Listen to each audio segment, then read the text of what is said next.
This is a change, so welcome to the Vinyl Rewind podcast. I am honored to be with the very first band I ever interviewed, the Chop Tops.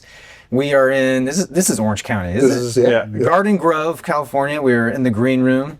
They are going to perform. They're on, how do you call this tour? Just reunion dates, a 2025 Fabricate reunion date tour. I was not anticipating you guys coming back. This is awesome. So I'm Neither we. yeah. Right. So That's it. That's exactly it. So not only are you back, you're also with new music. Yeah. Yes. This album right here came out at the tail end. I guess Top of the year. Top of the year, yeah. New Year's Eve. okay. We recorded it in 2024. Yeah. And we released it New Year's Eve. Amazing. And we released it. We're not going to open your precious copy. We released it on sapphire blue vinyl for all the pre-sale orders, which is what you get right Awesome. there. So we only had a few left over. We're actually doing like a fun kind of raffle thing. Oh, that's great. At all the shows, so people can. Oh. Yeah, they buy some merch and then they get a ticket, and then at the end of the night we pull it out of the I love merch that. stall. Yeah. That's great. And then the other copies are what we have, black vinyl. Classic black. Awesome. Okay. So we were talking a little bit before you were setting up the merch table. Maybe like going into the sort of the truncated version of the history of the band here. So in '95 we started as a 4-piece. Drew, Brian, Flying Brian, Rockin' Drew, and Ray Naylor, and myself. And I was actually playing rhythm guitar and singing, and then alternating to piano and singing, and then just singing on some. But Drew was our drummer, Rockin' Drew, and Brian was our lead guitarist, and Ray was our upright/electric bass player. He did both. And then we expanded out to like a 6-piece. We got Mike Bellardis to play with us on sax. He was from the Kingpins, Wow. who won Star Search back in the day, which is like America's Got Talent or The Voice nowadays. They won. I think, $100,000 in the 80s. It was like a big deal. And they're from San Jose. It was a big deal for them. Yeah. And then he was there for about 2 years. And we also had a slide guitar player, Richard Hensel from SLV. He was really cool. Yeah, good old rockin' Rich. So Rich shredded it up. And then we kind of boiled down. Shelby joined towards the end of the 90s. Drew left, Brian left. When Drew left, he said, "You used to play drums in this band before the Chop Tops and sang. You should go back to that. Don't get another drummer." Oh. And I said, okay. That was his wish, and I honored it. Yeah. And we boiled down to a trio. And you remember Hot Rod? Yep. He was in that other band. Did you forget it? Yeah, right. You can't forget the Hot Rod. Yeah. He was in that other band. Watch before the Flying Chop Tops. Saucer Rock and Roll. You'll see him. Best acting in the world. Yeah. Roddy, we love you. Yeah. He was in that other band before the Chop Tops that I stood up and sang in. After he came back for the Chop Tops for a little bit, we got Brett. And then Shelby took over all guitar duties, lead and rhythm. He did an amazing job in a short amount of time. Yeah. And that was it. We became a trio. And everyone knew us from maybe 2003, 2002 on to when we retired in 2015 as a trio. Because that's what we boiled it down to. And You say when you came in? Or? Yeah, right after Hot Rod. this was truncated. Yeah, I really synopsized. Okay. We had a bunch of bass players. Yeah. We've had a ton of bass players. Yeah. The two mainstays were Hot Rod, Roddy, and Brett. They were in each for like 6 years. Right. And just crushed it. We won't mention. We won't talk about the millions and some particular. There's some liner notes in there. Yeah, you don't want to hear about one of them. Anyway. Yeah. Woo! Yeah. It's speaking of Flying Saucer Rock and Roll, it's weird kind of rewatching it, knowing like there's several people who have since passed on, and then some people have come into some legal trouble. Yes. It's such a weird, like the more you move away from something, like. Right. Well, the real drug addict alien, please stand up. So when is it going on Blu-ray? Laserdisc. I want Laserdisc. Got an AI remaster of that. Enhance. Nice. Just make up whole new scenes that were never there. Awesome. Replace your CDs that you're holding with records. Could you swap Shelby and my heads with each other just for the hell of it? Mars Attacks. You can do anything. It's the 1950s. Why am I holding a CD here? I don't know. There was a lot of confusion going on. That was a great film. I love that film. No, it was great. Oh, yeah. It's Awesome. a cool cut. I mean, when we go around tour, we had those, right? So I remember, we'd get yeah. the clubs, and then we'd be playing it. Yeah, So during our set. that was their copy, so Yeah. they probably continuing it. And I think there was like somebody had uploaded it up on YouTube. And someone said, "This is gonna be a cult classic." They're like, to us. I love that flick. This is the best. You know, I should probably put it on VHS because that's where it is right now. The retro VHS come back. It's Right, you can put the soundtrack on a cassette. Yeah. I mean, now the cassette's coming. Yeah, you could. Yeah, it's a lot cheaper. I want to back up a little bit. Like, what made you want to start this band in the first place? Like, why Rockabilly? Why that sound?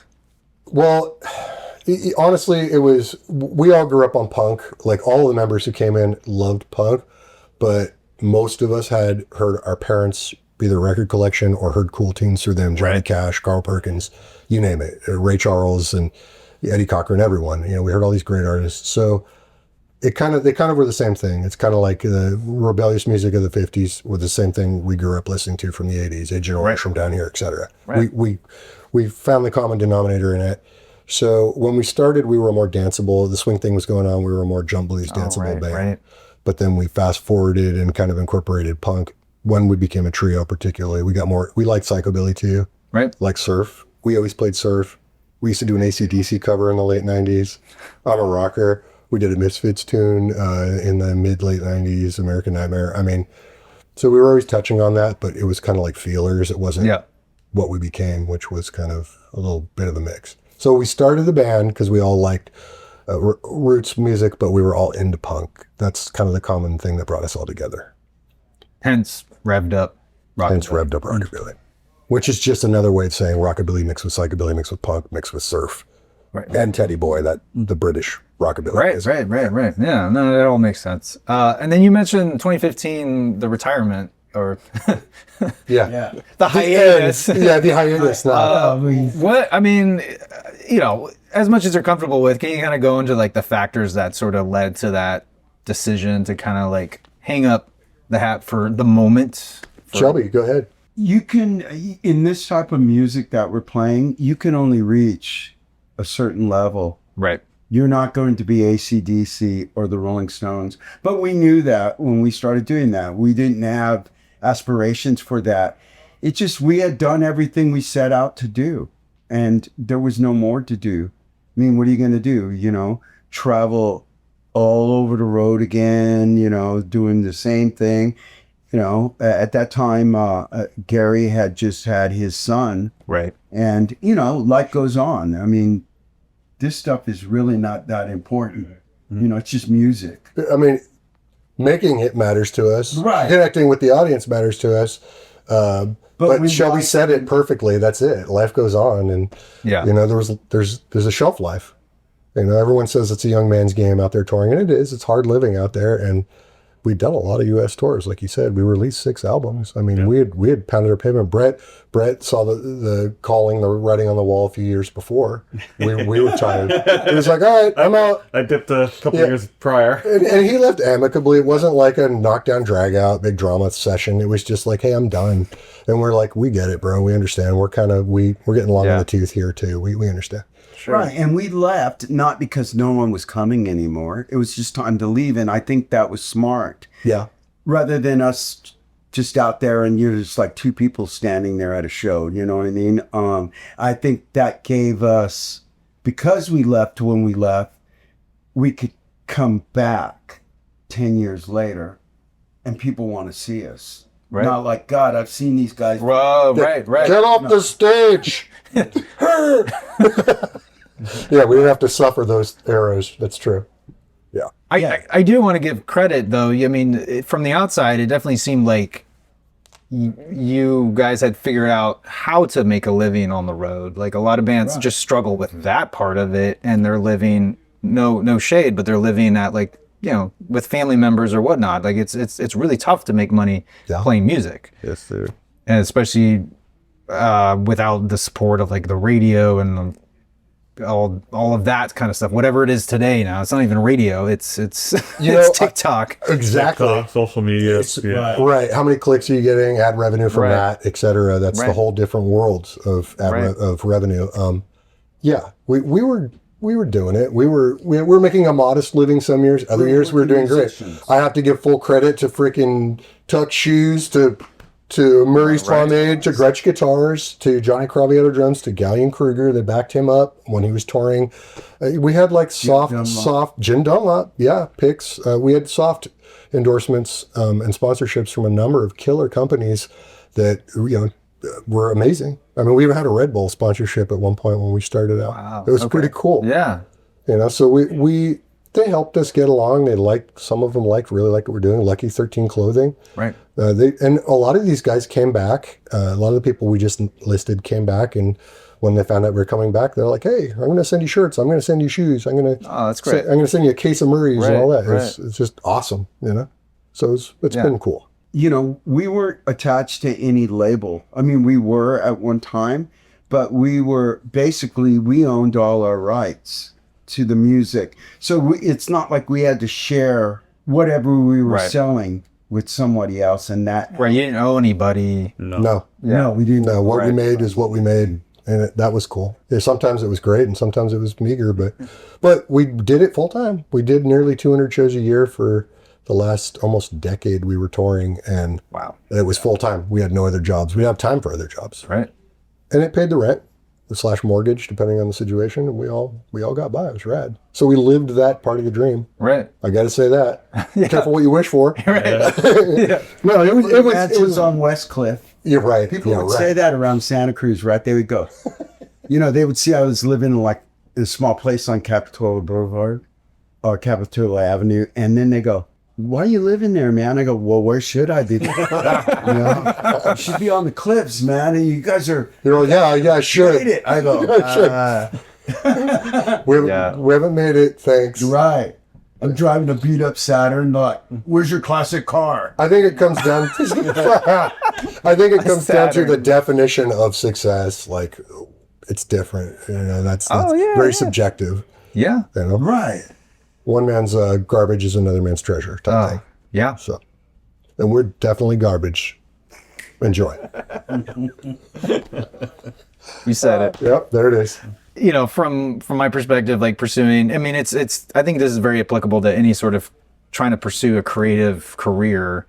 It's a struggle, and it's getting worse and worse as we get more and more infused with digital stuff. It's hands now. Yeah. Yeah. It used to be you can't use my likeness. Now it's voice, face, everything can be knocked off or very close to similar, and you get a good enough team of lawyers, and you're protected to just rip off anything you want. Right. It's pretty wild.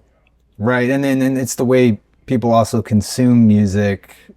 You can try to be proactive as much as you want, but most people it's just like an endless jukebox, and they're just throwing in those little AI songs that some of them are happened recently. Yeah. I was listening and I was listening to music, and something came on. I'm like, this is fucking AI. I can hear it. Like there's a certain tone. You can hear it. Yeah, and it's very formulated right now that has monstrous hits. You watched that Rick Beato video? Yes, I did. Right, and Rick Beato made a comment. He said he seems to think that it's Spotify. Think about it. You create the band, and you collect the revenue.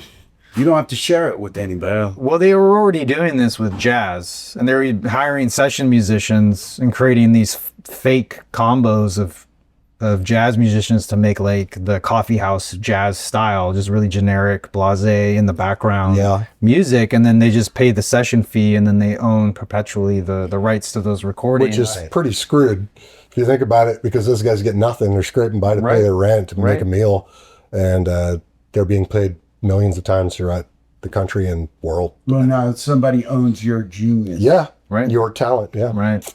But you gotta be careful about protecting yourself. About your intellectual property and what you write. Yeah, it's a tricky world, a slippery slope out there. Oh, man, yeah. Our next album is going to be Chop Top AI. Yeah, exactly. Is it real? We're gonna send holograms on tour. But it's not going to be lame. They won't be prime holograms. They'll be what we would be like in 20 years. You could do like ABBA. I mean, how you look 30 years ago. We're going the exact opposite. Right. Here's what I'll look like at 80. Buy the ticket. Jesus! Apparition up there. Pull the power. Hit the fuse box. Turn it off. Maybe that's how we'll make the money. They'll pay us to stop. Yeah, right. There you go. It'll be like the Sex Pistols, right? Pay you to get off the label. Oh my God. So what, we're talking about a lot of negative things here, but like what made you want to come back and do this reunion tour? We hate it. What? Oh, sorry. I missed my cue. It's negative. Brett, what do you got? Lay into him. No, I mean, it was more you who... Yeah, but we all wanted to come back. Yeah. I mean, Gary called me up, asked me if he wanted to do this final album. It's just something he always wanted to do and never got a chance to do it. And called me up and asked me if I wanted to do it. I'm like, yeah. And I'm down. We linked up at our buddy's wedding. We haven't talked to him. Oh, that's great. Okay. We started talking, and then 10-year mark, and Gary's like, it sounds like a good idea to Let's do it. Yeah. do a 10-year thing. Yeah, it wasn't going to be shows. And we all talked, and we're like... Oh, so initially it was just the record. It was just going to be the album. Okay. Because we had been working... We all live in different cities now. Yeah.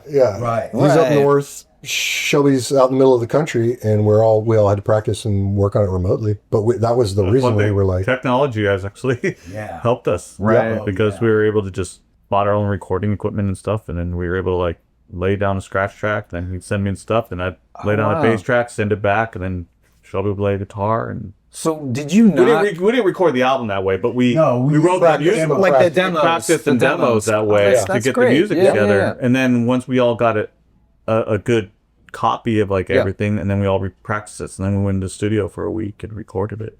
That was it. Right, which is a lot easier because when you're making an album and you're on the road, you don't have time to come up with nuances and whatever. Right. You do the song, you work it out, and then now you got to record it. This we had time. We had a lot of time to kick the idea around, like Brett said. Oh, I don't like that. So that actually got pretty well rehearsed. There were songs he sent me. He's like, I'm like, oh, this is really cool. When did you guys do this? He's like, you and Shelby did that in my studio years ago. Yes, no, maybe, baby. And I had no idea. I'm like, oh shit, that's right. I slightly reformatted like a couple of bumps, a couple of hits on like the bridge, just a little bit. But it had been a long time since they recorded this, and I was going through old tapes because we didn't have enough songs. We had 10 core songs, and we needed a couple more. And I'm like, that's a killer riff. Shelby and me were talking about doing like a Johnny Powers type tune way back when we were practicing up for Deadly Love. And so, we're like, damn, what rhythms can we have? And Shelby came up with a rad guitar rhythm, and him and Brett were kicking it around. I think I had a cold, but they let the tape record. And I'm like, that's a killer riff. So I did next to nothing to it, but put lyrics to it. And then sent it to them, and they're both all, this thing sounds really cool. I'm like, you guys fucking wrote it. It does sound cool. You guys wrote it. To myself, because I didn't remember. And then he said, you and Brett were playing, and he sends the tape, and I go, yes. It all came back. Wait a minute. Yeah. Right, but then the thing is like so he laid down like the basic guitar, right, the rhythm guitar. And I thought, well, I couldn't just mimic it, right? And so then I felt like I had to come up with something. And I mean, I'm not patting myself on the back, but like, I thought, God, that's good. Because I was trying to imitate the old son, like session guitar players like Roland James, where like there's a song, Got Love If You Want It, and it's call and response. Yeah. But it's just me doing it on there, and so that's it's way better than the original, even demo you guys did. Yeah. But I mean, by the time I reconstituted it and kicked it back to you with the lyrics, I was waiting for you to pick up on what you'd originally kicked around. Right. How worked out. Even know. Yeah. Worked out rad. That's great. I think that a lot of those songs were written. I mean, what's the oldest song would you say is? Well, I know the oldest song on here, which is a African American folk tune, a really old one, and it's Bucket of Blood, and that one is the original of Lloyd Price's famous Stagger Lee. And when I say original, we put our own patina or spin on it, but actually you can hear in that movie Black Snake Moan, you can hear Samuel L. Jackson do a kind of Delta blues version. Oh wow. And there's a few verses when he goes and sits in with the band in that movie, him and Richu in that flick. Anyways, that one I was doing with Pee Wee. Remember when I was one of the Safecrackers, Pee Wee and the Safecrackers? Yeah, because Pee Wee got up on stage with us one a few times. A few times he sat in. He had me doing that one with him. This was in late 90s at the Coconut Grove in Santa Cruz. Oh, wow. Yeah. So I've got a tape of how we did it back then. The only thing I did different than what he wanted done was I added a sing kind of floor tom, which is a lot like Reverend Horton Heat's Marijuana. Marijuana, but this is how Pee Wee was doing it back then. Right. And he just wanted hi-hat and, dance, dance, dance, dance, dance, dance. And I'm like, no, we need to do the sing tom work. And he's like, oh, that is cool. Okay. Yeah. So he was doing a cover of it, and then we did our own version. Yeah. That's the oldest one on it. Right. And then how about some of the other ones here? Doghouse Blues was Triple Deuces. That Roddy. I don't know why that didn't end up on the album. Because Phil from Split 7 Records, who we originally released the album with, he had too many songs. We did the same thing to Ronnie Weiser on For Always Wild. Yeah, he had too many. We had 20 songs, and Ronnie's like, "That's great, but this is like 2 albums." So we gave Phil too many songs, and he cut some of them. And one of them was Doghouse Beach. Yeah, I never knew. Which we had that pretty well rehearsed. That would be the second oldest. Some of them was like Pleasure Point. The Gallows Pole, Rasta de Mortos. Yeah, those are all new. Those were what we were working on before we decided to call it quits and retire. Oh, interesting. There was, we were touring those and playing them. Touring those. So if you go on YouTube, you can see back in 2014, 2015, we're playing them. Yeah, there's videos of us playing them live venues across the States. Heartbreak is in that. Heartbreak's the other one. Yeah. Those 3 were in the set, actually. So we had some stuff canned. There was an album. This was the album that was supposed to be released that didn't happen. And then, 10 years later, talked to everyone. I'm like, let's do this. And here it is. Right. And then, so the album's kind of like, at what point did the idea come to like, oh, let's do this live? Really, I think towards the time we were going into the studio, just before that, we talked to our old agency, Atomic Music Group, Brando at Atomic. And he broke a lot of markets for us down here and promoted us a lot. We talked to him and he's like, yeah, dude, you guys should come back. You should do a reunion. And I'm like, oh, all right. So he lined up some really cool festivals and great venues. And, we said like 10 or under. 10 or under, 30-year mark, 2025. We don't want to tour. We just want to come back and do select shows throughout the year. So it's it's like here and there. So it's not like you're in a van for half the time. No, we're done. We're done. We're too damn old for that already. Did that, bought the ticket. Yeah. Right. The van would have made it, and that would have been about it. I think initially wasn't it that like Viva Las Vegas, Tom Ingram wanted us to come back. Yeah, we do have to give a big shout out to Tom. That's right, Shelby. Yeah. Almost every year, he was like, hitting us up or calling me, hey mate, you guys ready? You're going to come back? You're going to do it? And I'm like, not this year. It hasn't been long enough. And face it, there's nothing lamer than a band says, oh, that's it, we're done. They charge a premium for retirement shows and more for merch. And then they're back in a year. And you're like, lame. Lots of bands do that. We weren't going to do that. And not like we're anything special, but you know what I mean? Like we wanted to be a band of our word and have some significance behind what we say and do what we say. So a decade out, it made sense. We're like, okay, yeah, Brando, you're right. We'll do some shows. And Tom, you got it. That's why we did the first day to Viva Las Vegas. Right. He had asked. How was that? How was that show? It was killer. Yeah, it was great. He still got, he made it through COVID. And you know what? That's a hard thing to do for any festival promoter. What is that festival like these days? Because a lot of it used to be like promoting a lot of the surviving old timers. Yes. And I feel like at this point, you're scraping the barrel or digging up graves. Well, I don't know.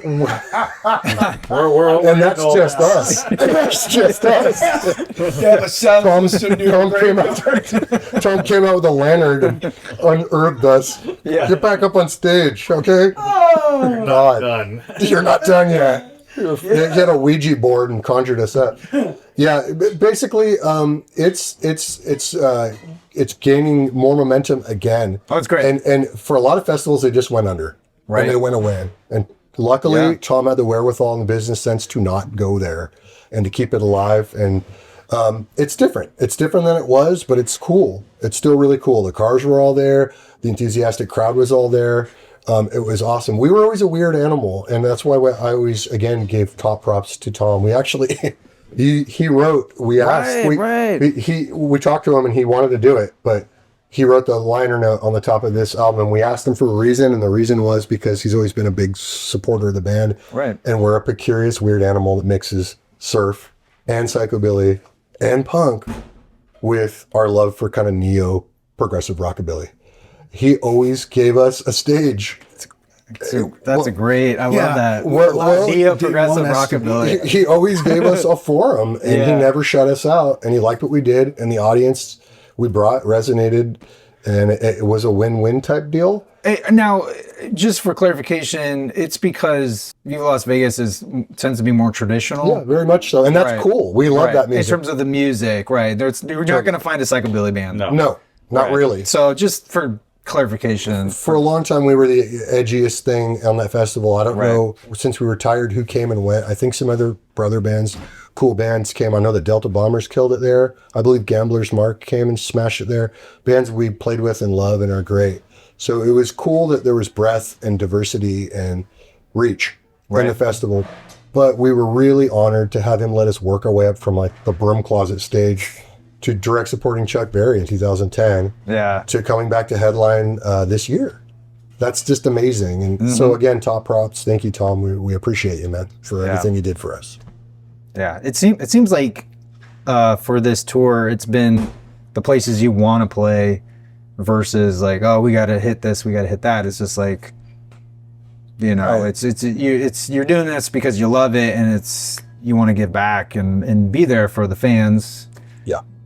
But you're also not going to work yourself to the bone on this kind of a thing. So it's like a nice balance. When you're doing it for a living, it's different. When we were playing 200 shows a year, it's like, okay, this is a day at the office. And it's not that you don't love it, but it does change it. It changes your dynamic. And, when you're a garage band and you're like, hey, we got on this gig with this band we love, it's amazing. And that goes away when you're 200 shows a year grinding for a living. So we're really blessed to come back and have Atomic book us where they are, and the three of us be able to be like, hey, let's go have fun and enjoy this again as much as we can in our old bones. Yeah. Right, and we're fresh. So, I mean, because we would roll in. So haggard, place, for sure. We'd be on the road for a month, we're tired. Right now we're fresh. Right. That's the other thing about spacing these out, and it helps too. We're all 10 years older, right? So it's nice to be able to come in with a month in between each gig or whatever. Now, did you guys do any sort of music projects in between, like these 10 years on hiatus? No, really? No. I mean, you sat in with a band or two. I did a couple fill-in shows for some people here and there over the years. For a long time, I was, I got a couple kids now, so right, kind of doing that. That's a full-time job. Yeah. Okay. Same. Yeah, I sat in with a band, two bands, country bands, and that was it. Right. But this kind of rejuvenated me though. So. All right. Like with me, I mean, I didn't play with any bands. I just sat around. I mean, I still played guitar because it's in you to play, but I had no desire. I mean, people contact you, hey, you want to? Nah, I don't think so. I already did it. So. Yeah. None of us joined anything, that's for sure. Okay. Yeah, I mean, that makes a lot of sense. Just you do it for that long as a full-time gig. Yeah. You need that break. Some people eat, breathe, and drink it. Well, and it's amazing. It's like they go out to shows when they're not touring, and they're just constantly, that's like they love it. They're addicted to the nightlife. And I'm like, hats off. You guys are, you're all about it, and I respect it. But that's not me. I'm like, shut the blinds when we get home from tour. Right. Decompress, I'm always amazed. I mean, I guess at Paul McCartney's level, that's a whole other animal. And he's first class all the way, I'm sure. But still, to see him at his age just be that energetic and like playing these small little venues in New York, like on the eve of the Saturday Night Live thing, and then there has another world tour. It's like the continuation of his Got Back. It's insane. Brian got tickets to the Oakland Coliseum show. Oh, and, awesome. I flew, he bought, and dude, it was an amazing show. He played for 3 hours, and he did like a whole set of old like Teddy Boy roots kind of almost skiffle-based rock and roll. Right. But crushed it for 3 hours at his age. I was like, holy shit. I mean, Yeah, how do you do that, bro? Well, drinking I baby think blood. he was the one that motivated the rest of the Beatles when they weren't touring anymore. So he had that, let's make music, where the rest of them were like, if he hadn't motivated them, they would never put out any album. Yeah. Probably, yeah. Well, you watch the Get Back documentary. I mean, you see that firsthand. Right. You know? He's just like really. He's got an insane work ethic. Back then, it just continues apparently. You know. And Yeah. Why not? Yeah, if you got it. If you got the drive. Yeah, and he's on a personal level, like I feel like his voice is less than it was, but but like hearing other people sing his new songs, it's like he's still got it. Yeah, You for know? sure. No, he did at that show. Yeah. He blew us away. We Yeah. were like, damn. You know, Blackbird and some of the other tunes he was doing, and we were just like, wow, bro, that's amazing at that age to have that. How about when he got together with members of Nirvana? I went, okay. So Yeah. it didn't. It didn't land. No. I never heard it. I never heard that. Yeah, it was the bass player, and I don't know if Dave Grohl was playing the drums or whatever, but yeah, Paul McCartney was playing some kind of cigar box guitar. Oh, what a trip. Yeah, it was. And he was screaming. He And did I a thought, it doesn't. That's not you, man. Yeah. You know? Well, he did a lot of different stuff, some of which really landed with me. Like he did that Run Devil Run album that was cool. It was based on old blues, and it was like kind of roots rock and roll American stuff. I love that album. That was early 90s, I think. But yeah, I mean, that's the thing about being a lifer. I guess you just experiment and you keep it fresh, and some stuff works for some of your audience and some doesn't. Right. Yeah. Yeah, I mean, I admire his always doing something new, trying something different. Yep. You know, Rolling Stones kind of they figured it out, and they just Yeah. they just kept making it. They went. You know, and there's nothing wrong Amazing. with that either. You know, and they're still around, which is insane. Right, to and me. you know they're not doing it for the money because they have all the money they could possibly spend. That's It was fun. like when we played with John Lee Hooker's last show. You know, John Lee Hooker was like 94 years old. And I remember being backstage and they came back, put that cigarette out. Mr. Hooker is coming out because he was sitting in a limo. And here they bring this small guy to dragging him. He's got his glasses. I thought, this is like they pulled him out of a hospital bed. They're going to shove him on stage. But they put him up there, put his hat on, put his glasses. The music came down. He was John Lee Hooker. Yeah. Wow. The lights came on and the freaking house music went down, and that dude played for like 2 hours and crushed it. Wow. A boom, boom, boom. Just went through everything. The house was like, whoa. Yeah. I mean, that's just muscle memory, and that's like true showmanship right there. Right. That was amazing. Yeah, he was. And I remember they, you know, this guy came up to me and he says, were you one of the ones chosen to come up there and jam with me? You're like, I wish. And then this girl runs up from Santa Cruz. I don't know who she was. She's like, no, that was me. And so they go, okay, your time to go. I go, wait a minute. You're like, no. I mean, I want up there. I want up there. Really? You know, so I was just watching from the side of the stage, just thinking like, make a mistake. You snooze, you lose, bro. Yeah, no. You snooze, you. She was hotter than me anyway. Yeah, well, you know. Yeah. That's what's always held me back. She was hotter than me. Wrapping up, like, how many more shows do we have for this tour? 3 after this. 3, Yeah, okay. 3, no. And There's then Colorado, and then Yep. 2 in Santa Cruz. Pikes Peak, Colorado, the Hot Rod Rock and Rumble, big hot rod show. And then the 2 of those at Santa Cruz, Nice. our old stomping ground. right, great 97 sounds. Rose Alley. Great sound. Yeah. Yeah. Always been the best sound in Santa Cruz for a venue.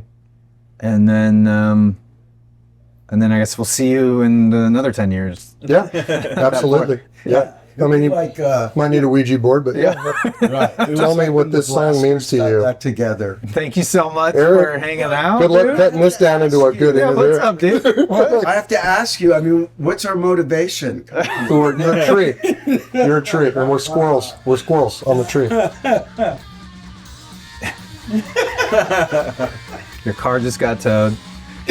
Fuck. Yeah. That's it. Happens the best of us. Well, thank you all so much for watching. This has been just a fun time hanging out with my old friends here. And I'm looking forward to hearing them reunite on stage live. So, yeah. All right, everybody. Final rewind. Woo! Good to be back. And we'll catch you on the flip side.